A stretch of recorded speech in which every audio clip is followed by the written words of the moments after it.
Chapter 1 of The Three Musketeers by Alexandre Dumas, translated by William Hobson, and read by Mark Smith of Simpsonville, South Carolina.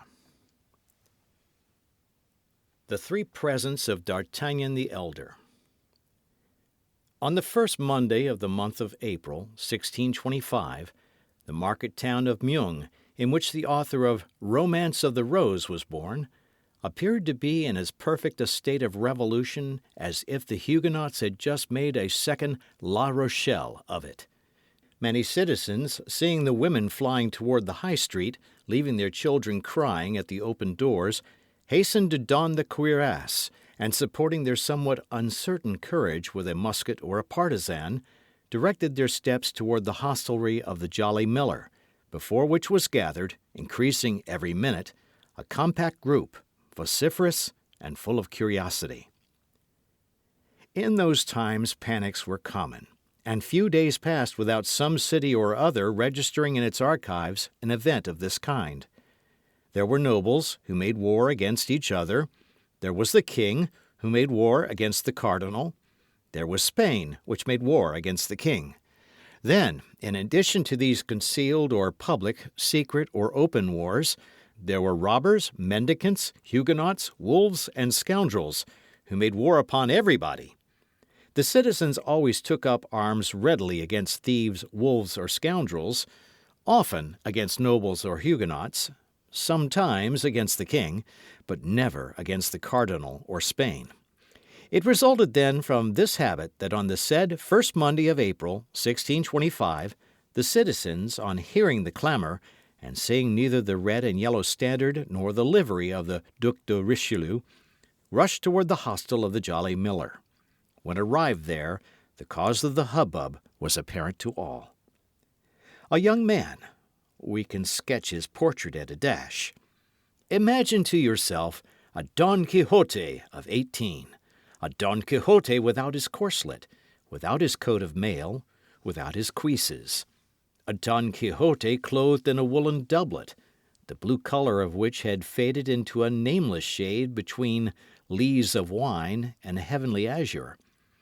Face long and brown, high cheekbones, a sign of sagacity. The maxillary muscles enormously developed, an infallible sign by which a Gascon may always be detected, even without his cap, and our young man wore a cap set off with a sort of feather. The eye open and intelligent, the nose hooked but finely chiselled. Too big for a youth, too small for a grown man, an experienced eye might have taken him for a farmer's son upon a journey, had it not been for the long sword which, dangling from a leather baldric, hit against the calves of its owner as he walked, and against the rough side of his steed when he was on horseback. For our young man had a steed which was the observed of all observers. It was a Béarn pony, from 12 to 14 years old, yellow in its hide, without a hair in its tail, but not without windgalls on his legs, which, though going with his head lower than his knees, rendering a martingale quite unnecessary, contrived nevertheless to perform his 8 leagues a day.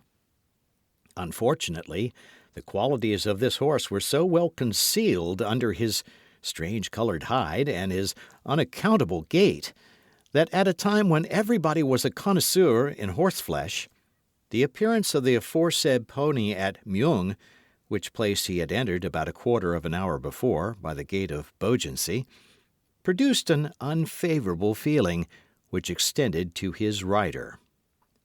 And this feeling had been more painfully perceived by young D'Artagnan, for so was the Don Quixote of this second Rosinante named, from his not being able to conceal from himself the ridiculous appearance that such a steed gave him, good horseman as he was.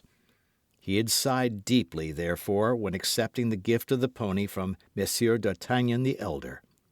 He was not ignorant that such a beast was worth at least 20 livres, and the words which had accompanied the present were above all price. "My son," said the old Gascon gentleman, in that pure Béarn patois of which Henry IV could never rid himself, "this horse was born in the house of your father about 13 years ago, and has remained in it ever since, which ought to make you love it. Never sell it. Allow it to die tranquilly and honorably of old age. And if you make a campaign with it, take as much care of it as you would of an old servant. At court, provided you ever have the honour to go there, continued Monsieur d'Artagnan the elder, an honour to which, remember, your ancient nobility gives you the right. Sustain worthily your name of gentleman, which has been worthily borne by your ancestors for 500 years, both for your own sake and the sake of those who belong to you. By the latter, I mean your relatives and friends. Endure nothing from anyone except Monsieur le Cardinal and the King. It is by his courage, please observe, by his courage alone, that a gentleman can make his way nowadays. Whoever hesitates for a second perhaps allows the bait to escape which during that exact second fortune held out to him. You are young. You ought to be brave for 2 reasons. The first is that you are a Gascon, and the second is that you are my son. Never fear quarrels, but seek adventures. I have taught you how to handle a sword. You have thews of iron, a wrist of steel. Fight on all occasions. Fight the more for duels being forbidden, since consequently there is twice as much courage in fighting. I have nothing to give you, my son, but 15 crowns, my horse, and the counsels you have just heard. Your mother will add to them a recipe for a certain balsam, which she had from a Bohemian, and which has the miraculous virtue of curing all wounds that do not reach the heart. Take advantage of all, and live happily and long. I have but one word to add, and that is to propose an example to you. Not mine, for I myself have never appeared at court, and have only taken part in religious wars as a volunteer. I speak of Monsieur de Treville, who was formerly my neighbour, and who had the honour to be, as a child, the playfellow of our King Louis XIII, whom God preserve. Sometimes their play degenerated into battles, and in these battles the king was not always the stronger. The blows which he received increased greatly his esteem and friendship for Monsieur de Treville. Afterward, Monsieur de Treville fought with others. In his first journey to Paris, 5 times. From the death of the late king till the young one came of age, without reckoning wars and sieges, 7 times. And from that date up to the present day, 100 times perhaps. So that in spite of edicts, ordinances, and decrees, there he is, captain of the musketeers. That is to say, chief of a legion of Caesars, whom the king holds in great esteem, and whom the cardinal dreads. He who dreads nothing, as it is said. Still further, Monsieur de Treville gains 10,000 crowns a year. He is therefore a great noble. He began as you begin. Go to him with this letter, and make him your model in order that you may do as he has done. Upon which Monsieur d'Artagnan the elder girded his own sword round his son, kissed him tenderly on both cheeks, and gave him his benediction. On leaving the paternal chamber, the young man found his mother, who was waiting for him with the famous recipe of which the counsels we have just repeated would necessitate frequent employment. The adieux were on this side longer and more tender than they had been on the other. Not that Monsieur d'Artagnan did not love his son, who was his only offspring, but Monsieur d'Artagnan was a man, and he would have considered it unworthy of a man to give way to his feelings, whereas Madame d'Artagnan was a woman, and still more, a mother. She wept abundantly, and, let us speak it to the praise of Monsieur d'Artagnan the younger, notwithstanding the efforts he made to remain firm, as a future musketeer ought, nature prevailed, and he shed many tears, of which he succeeded with great difficulty in concealing the half. The same day the man set forward on his journey, furnished with the 3 paternal gifts, which consisted, as we have said, of 15 crowns, the horse, and the letter for Monsieur de Treville, the counsels being thrown into the bargain. With such a vade mecum, D'Artagnan was morally and physically an exact copy of the hero of Cervantes, to whom we so happily compared him when our duty of an historian placed us under the necessity of sketching his portrait. Don Quixote took windmills for giants, and sheep for armies. D'Artagnan took every smile for an insult, and every look as a provocation, whence it resulted that from Tarbes to Meung his fist was constantly doubled, or his hand on the hilt of his sword, and yet the fist did not descend upon any jaw, nor did the sword issue from its scabbard.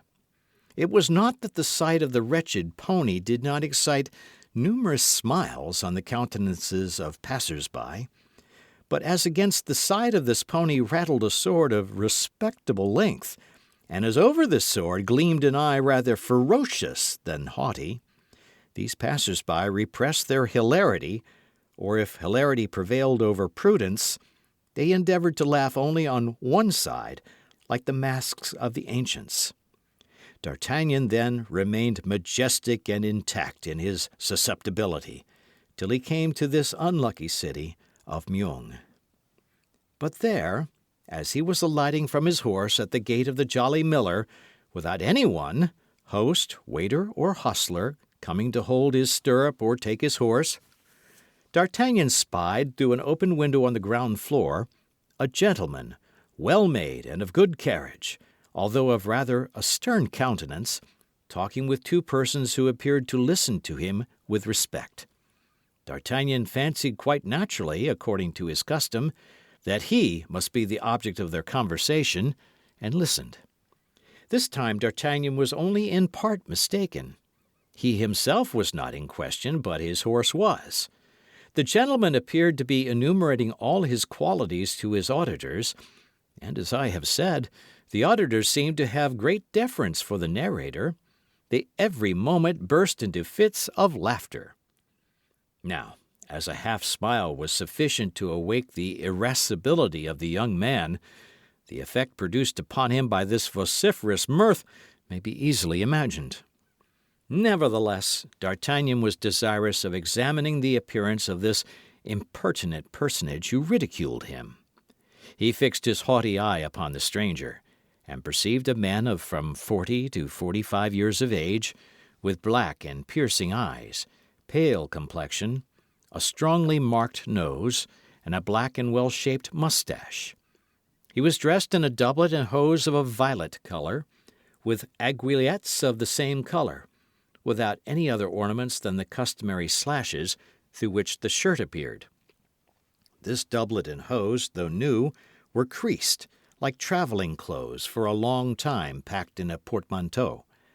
D'Artagnan made all these remarks with the rapidity of a most minute observer, and doubtless from an instinctive feeling that this stranger was destined to have a great influence over his future life.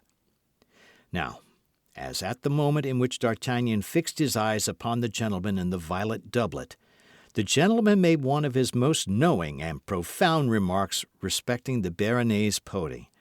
His two auditors laughed even louder than before, and he himself, though contrary to his custom, allowed a pale smile, if I may be allowed to use such an expression, to stray over his countenance. This time there could be no doubt. D'Artagnan was really insulted.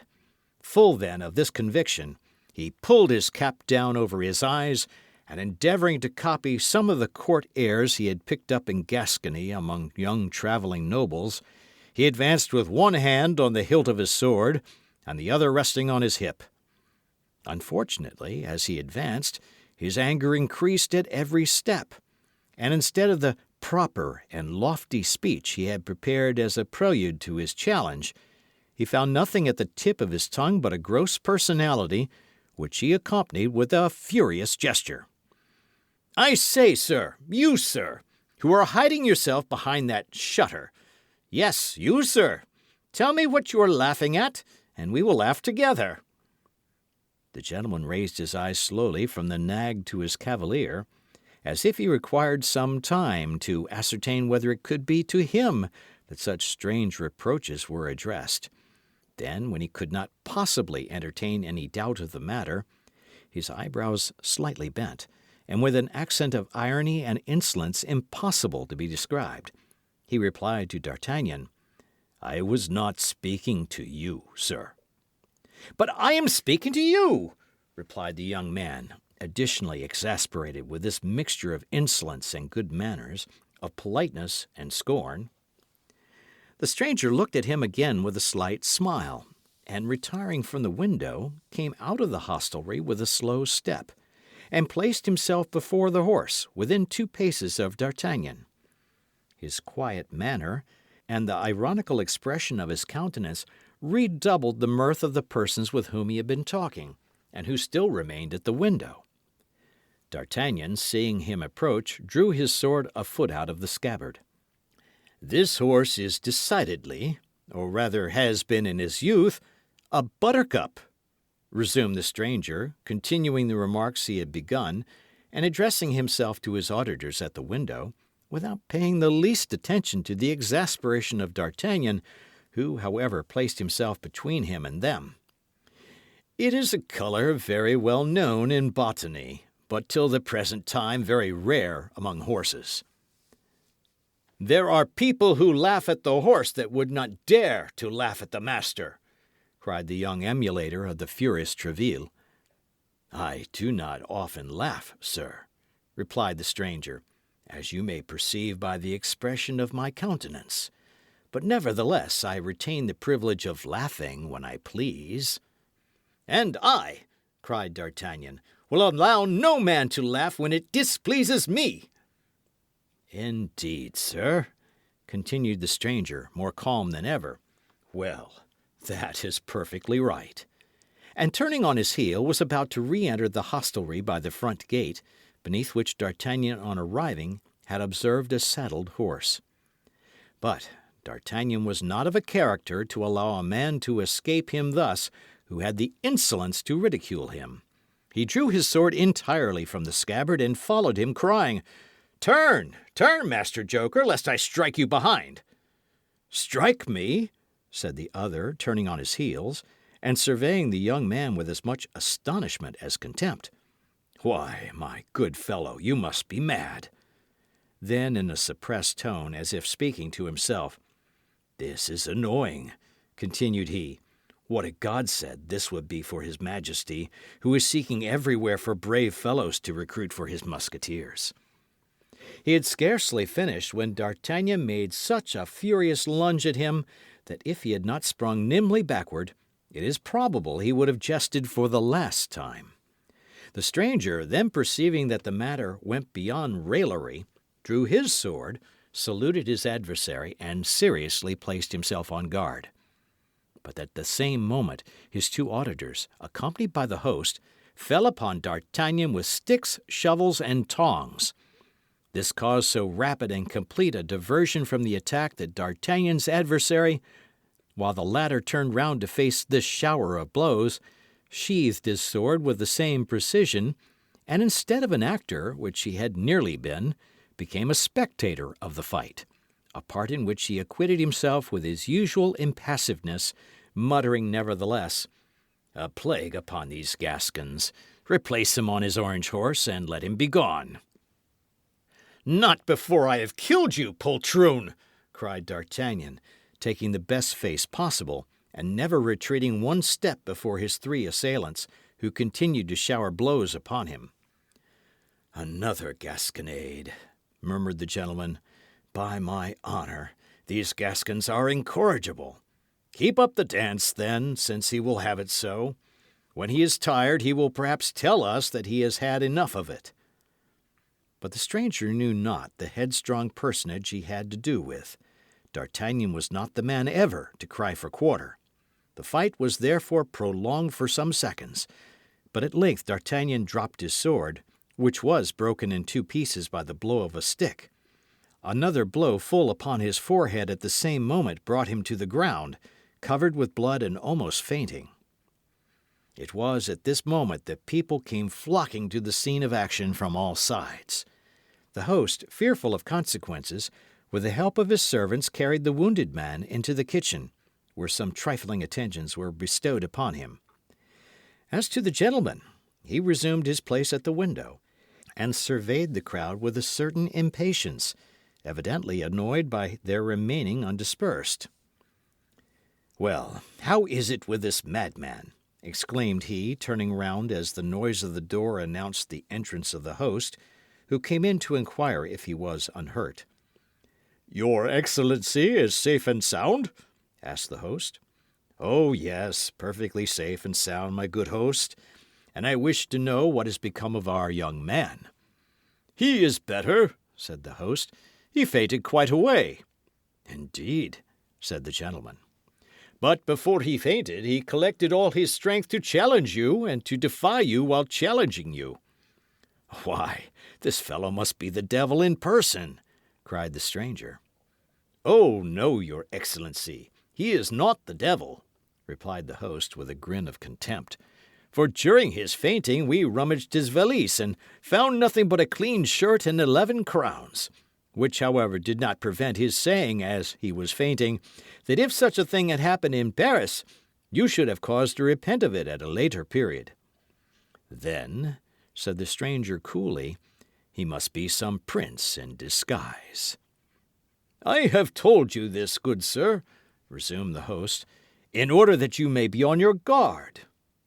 "Did he name no one in his passion?"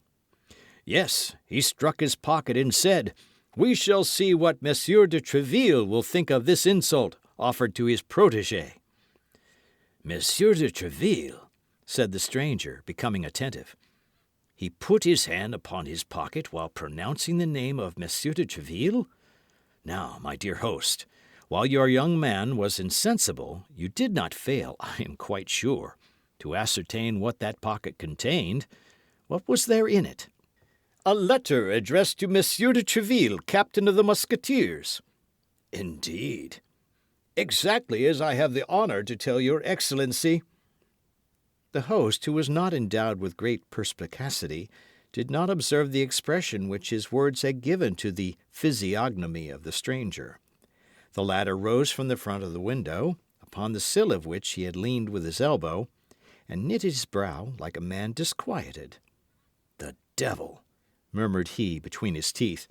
"Can Treville have set this Gascon upon me? He is very young, but a sword thrust is a sword thrust, whatever be the age of him who gives it, and a youth is less to be suspected than an older man." And the stranger fell into a reverie which lasted some minutes. A weak obstacle is sometimes sufficient to overthrow a great design. "Host," said he, "could you not contrive to get rid of this frantic boy for me? In conscience I cannot kill him, and yet," added he with a coldly menacing expression, "he annoys me. Where is he?" "In my wife's chamber, on the first flight, where they are dressing his wounds." "His things and his bag are with him? Has he taken off his doublet?" "On the contrary, everything is in the kitchen. But if he annoys you, this young fool—" "To be sure he does. He causes a disturbance in your hostelry, which respectable people cannot put up with. Go, make out my bill, and notify my servant." "What, monsieur, will you leave us so soon?" "You know that very well, as I gave my order to saddle my horse. Have they not obeyed me?" "It is done. As your Excellency may have observed, your horse is in the great gateway, ready saddled for your departure." "That is well. Do as I have directed you, then." "What the devil!" said the host to himself. "Can he be afraid of this boy?" But an imperious glance from the stranger stopped him short. He bowed humbly and retired. "It is not necessary for Milady to be seen by this fellow," continued the stranger. We are well aware that this term, Milady, is only properly used when followed by a family name, but we find it thus in the manuscript, and we do not choose to take upon ourselves to alter it. "She will soon pass. She is already late. I had better get on horseback and go and meet her. I should like to know what this letter addressed to Treville contains." and the stranger, muttering to himself, directed his steps towards the kitchen. In the meantime, the host, who entertained no doubt that it was the presence of the young man that drove the stranger from his hostelry, reascended to his wife's chamber and found D'Artagnan just recovering his senses. Giving him to understand that the police would deal with him pretty severely for having sought a quarrel with a great lord, for in the opinion of the host, the stranger could be nothing less than a great lord, he insisted that, notwithstanding his weakness, D'Artagnan should get up and depart as quickly as possible. D'Artagnan, half stupefied, without his doublet, and with his head bound up in a linen cloth, arose then, and, urged by the host, began to descend the stairs. But on arriving at the kitchen, the first thing he saw was his antagonist talking calmly at the step of a heavy carriage drawn by two large Norman horses. His interlocutor, whose head appeared through the carriage window, was a woman of from 20 to 22 years. We have already observed with what rapidity D'Artagnan seized the expression of a countenance. He perceived then at a glance that this woman was young and beautiful, and her style of beauty struck him more forcibly from its being totally different from that of the southern countries in which D'Artagnan had hitherto resided. She was pale and fair, with long curls falling in profusion over her shoulders, had large, blue, languishing eyes, rosy lips, and hands of alabaster. She was talking with great animation with the stranger. "His Eminence then orders me," said the lady, "to return instantly to England, and to inform him as soon as the Duke leaves London." "And as to my other instructions?" asked the fair traveller. "They are contained in this box, which you will not open until you are on the other side of the Channel." "Very well. And you? What will you do?" I return to Paris." "What, without chastising this insolent boy?" asked the lady. The stranger was about to reply, but at the moment he opened his mouth, D'Artagnan, who had heard all, precipitated himself over the threshold of the door. "This insolent boy chastises others," cried he, "and I hope that this time he whom he ought to chastise will not escape him as before." "Will not escape him?" replied the stranger, knitting his brow. "No, before a woman you would dare not fly, I presume." "Remember," said Milady, seeing the stranger lay his hand on his sword, "the least delay may ruin everything." "You are right," cried the gentleman. "Begone, then, on your part, and I will depart as quickly on mine." And bowing to the lady, he sprang into his saddle, while her coachman applied his whip vigorously to his horses. The two interlocutors thus separated, taking opposite directions at full gallop. "Pay him, booby!" cried the stranger to his servant, without checking the speed of his horse, and the man, after throwing 2 or 3 silver pieces at the foot of mine host, galloped after his master. "Base coward! False gentleman!" cried D'Artagnan, springing forward in his turn after the servant. But his wound had rendered him too weak to support such an exertion. Scarcely had he gone 10 steps when his ears began to tingle, a faintness seized him, a cloud of blood passed over his eyes, and he fell in the middle of the street, crying still, "Coward! Coward! Coward!" "He is a coward indeed," grumbled the host, drawing near to D'Artagnan, and endeavouring by this little flattery to make up matters with the young man, as the heron of the fable did with the snail he had despised the evening before. "Yes, a base coward," murmured D'Artagnan, "but she was very beautiful." "What she?" demanded the host. "Milady," faltered D'Artagnan, and fainted a second time. "Ah, it's all one," said the host. "I have lost 2 customers, but this one remains, of whom I am pretty certain for some days to come. There will be 11 crowns gained." It is to be remembered that 11 crowns was just the sum that remained in D'Artagnan's purse. The host had reckoned upon 11 days of confinement at 1 crown a day, but he had reckoned without his guest. On the following morning at 5 o'clock D'Artagnan arose, and descending to the kitchen without help, asked, among other ingredients the list of which has not come down to us, for some oil, some wine, and some rosemary, and with his mother's recipe in his hand, composed a balsam with which he anointed his numerous wounds, replacing his bandages himself, and positively refusing the assistance of any doctor. D'Artagnan walked about that same evening, and was almost cured by the morrow. But when the time came to pay for his rosemary, this oil, and the wine, the only expense the master had incurred, as he had preserved a strict abstinence, while on the contrary the yellow horse, by the account of the hostler at least, had eaten 3 times as much as a horse of his size could reasonably be supposed to have done, D'Artagnan found nothing in his pocket but his little old velvet purse with the 11 crowns it contained, for as to the letter addressed to Monsieur de Treville, it had disappeared. The young man commenced his search for the letter with the greatest patience, turning out his pockets of all kinds over and over again, rummaging and re-rummaging in his valise, and opening and reopening his purse. But when he found that he had come to the conviction that the letter was not to be found, he flew for the 3rd time into such a rage as was near costing him a fresh consumption of wine, oil, and rosemary. For upon seeing this hot-headed youth become exasperated and threaten to destroy everything in the establishment if his letter were not found, the host seized a spit, his wife a broom handle, and the servants the same sticks they had used the day before. "My letter of recommendation!" cried D'Artagnan. "My letter of recommendation! Or, the holy blood, I will spit you all like ortolans!" Unfortunately, there was one circumstance which created a powerful obstacle to the accomplishment of this threat, which was, as we have related, that his sword had been in his first conflict broken in 2, and which he had entirely forgotten.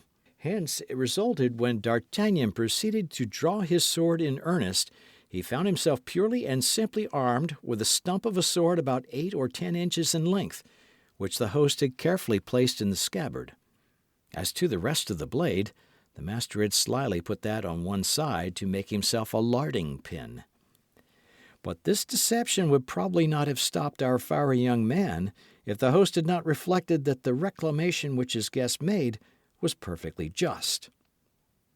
"But, after all," said he, lowering the point of his spit, "where is this letter?" "Yes, where is this letter?" cried D'Artagnan. "In the first place, I warn you that that letter is for Monsieur de Treville, and it must be found, or if it is not found, he will know how to find it." His threat completed the intimidation of the host.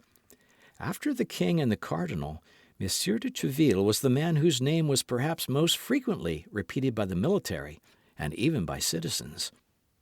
There was, to be sure, Father Joseph, but his name was never pronounced but with a subdued voice. Such was the terror inspired by his grey eminence, as the cardinal's familiar was called. Throwing down his spit and ordering his wife to do the same with her broom handle, and the servants with their sticks, he set the first example of commencing an earnest search for the lost letter. "Does the letter contain anything valuable?" demanded the host, after a few minutes of useless investigation. "Zounds, I think it does indeed," cried the Gascon, who reckoned upon this letter for making his way at court. "It contained my fortune." "Bills upon Spain?" asked the disturbed host. "Bills upon His Majesty's private treasury," answered D'Artagnan, who, reckoning upon entering into the king's service in consequence of this recommendation, believed he could make this somewhat hazardous reply without telling of a falsehood. "The devil!" cried the host, at his wits' end. "But it's of no importance," continued D'Artagnan with natural assurance. "It's of no importance. The money is nothing. That letter was everything. I would rather have lost 1,000 pistoles than have lost it." He would not have risked more if he had said 20,000, but a certain juvenile modesty restrained him. A ray of light all at once broke upon the mind of the host as he was giving himself to the devil upon finding nothing. "That letter is not lost," cried he. "What?" cried D'Artagnan. "No, it has been stolen from you." "Stolen? By whom?" "By the gentleman who was here yesterday. He came down into the kitchen where your doublet was. He remained there some time alone. I would lay a wager he has stolen it." "Do you think so?" answered D'Artagnan, but little convinced, as he knew better than anyone else how entirely personal the value of this letter was, and saw nothing in it likely to tempt cupidity. The fact was that none of his servants, none of the travellers present, could have gained anything by being possessed of this paper. "Do you say," resumed D'Artagnan, "that you suspect that impertinent gentleman?" "I tell you I am sure of it," continued the host. "When I informed him that your lordship was the protégé of Monsieur de Tréville, and that you even had a letter for that illustrious gentleman, he appeared to be very much disturbed, and asked me where that letter was, and immediately came down into the kitchen, where he knew your doublet was." "Then that's my thief," replied D'Artagnan. "I will complain to Monsieur de Tréville, and Monsieur de Tréville will complain to the king." He then drew 2 crowns majestically from his purse, and gave them to the host, who accompanied him, cap in hand, to the gate, and remounted his yellow horse, which bore him without any further accident to the gate of Saint Antoine at Paris, where his owners sold him for 3 crowns, which was a very good price, considering that D'Artagnan had ridden him hard during the last stage. Thus the dealer to whom D'Artagnan sold him for the 9 livres did not conceal from the young man that he only gave that enormous sum for him on the account of the originality of his collar. Thus D'Artagnan entered Paris on foot, carrying his little packet under his arm, and walked about till he found an apartment to be let on terms suited to the scantiness of his means. This chamber was a sort of garret, situated in the Rue des Fossoyeurs, near the Luxembourg. As soon as the earnest money was paid, D'Artagnan took possession of his lodging, and passed the remainder of the day in sewing onto his doublet and hose some ornamental braiding which his mother had taken off an almost new doublet of the elder Monsieur d'Artagnan, and which she had given her son secretly. Next he went to the Quai de Ferret to have a new blade put to his sword, and then returned toward the Louvre, inquiring of the first musketeer he met for the situation of the hotel of Monsieur de Tréville, which proved to be in the Rue de Vieux Colombier, that is to say, in the immediate vicinity of the chamber hired by D'Artagnan, a circumstance which appeared to furnish a happy augury for the success of his journey. After this, satisfied with the way in which he had conducted himself at Meung, without remorse for the past, confident in the present, and full of hope for the future, he retired to bed and slept the sleep of the brave. This sleep, provincial as it was, brought him to 9 o'clock in the morning, at which hour he rose in order to repair to the residence of Monsieur de Tréville, the 3rd personage in the kingdom, in the paternal estimation. End of chapter 1.